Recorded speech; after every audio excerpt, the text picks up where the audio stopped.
આજે આપણે ફરાળી ખાંડવી બનાવી રહ્યા છે. એના માટે જોઈશે 1 કપ મોરૈયો, 1/4 કપ સાબુદાણા, દહીં, લીલા મરચા, આદુ, નમક અને સ્ટફિંગ માટે જોઈશે પનીર. સૌપ્રથમ આપણે મોરૈયો, સાબુદાણા અને દહીં મિક્સ કરીને ક્રશ કરીશું. એમાં પછી મસાલો કરીશું અને પછી નોર્મલી ખાંડવી શેકીને બનતી હોય છે, આપણે આજે સ્ટીમ ખાંડવી બનાવીશું.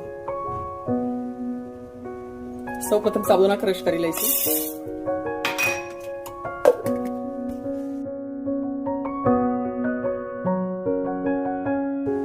સાબુદાણાનો પાવડર થઈ ગયો છે, આપણે એને કાઢી લઈશું.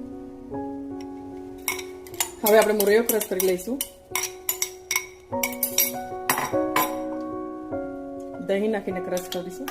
આપણે ઇન્સ્ટન્ટ ખાંડવી બનાવી રહ્યા છીએ.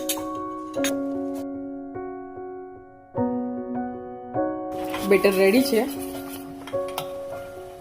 આ રીતનું સ્મૂથ સ્ટ્રક્ચર થવું જોઈએ.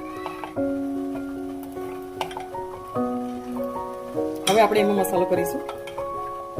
સ્વાદ પ્રમાણે મીઠું,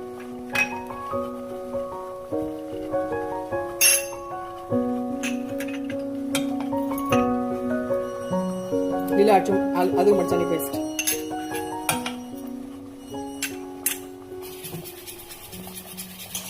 બેટર રેડી છે. આમાં ઇનો ફ્રૂટ સોલ્ટ કંઈ જ નાખવાની જરૂર નથી. હવે આપણે સ્ટીમર રેડી કરી રાખવાનું છે અને એને સ્ટીમ કરવાનું છે.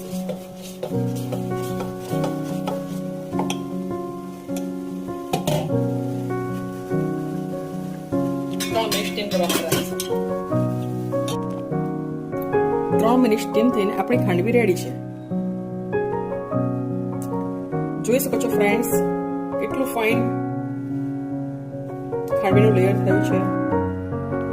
આ પનીર અને ચીઝનું મિશ્રણ છે. એમાં આપણે પંજાબી મસાલો મિક્સ કરીએ છીએ.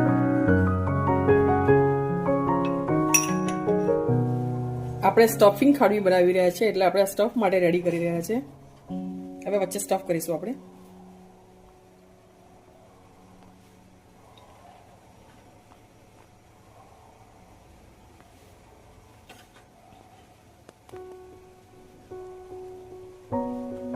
પનીર અને ચીઝનું સ્ટફિંગ કર્યું છે, એટલે બાળકો પ્રેમથી ખાશે. એ લોકો પણ ઉપવાસ કરશે.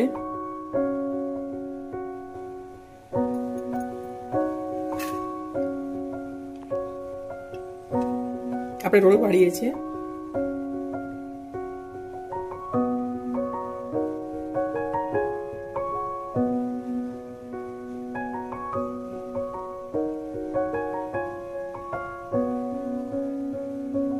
સ્ટફ ખાંડવીના 5 રોલ રેડી છે. હવે આપણે અહીં પર એક નાનો તડકો કરીશું. બરોબર, એક નાનો વઘાર કરી લઈશું. આપણે ઉપવાસ માટે બનાવી રહ્યા છે, ખાલી જીરું યુઝ કરી રહ્યા છે. તમે ઉપવાસમાં જે ખાતા હોય તમે યુઝ કરી શકો છો.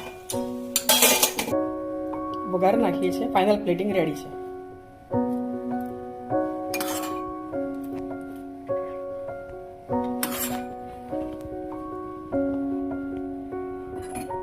કોરિએન્ડર લીવ્સ આપણે ડેકો કરીએ છીએ.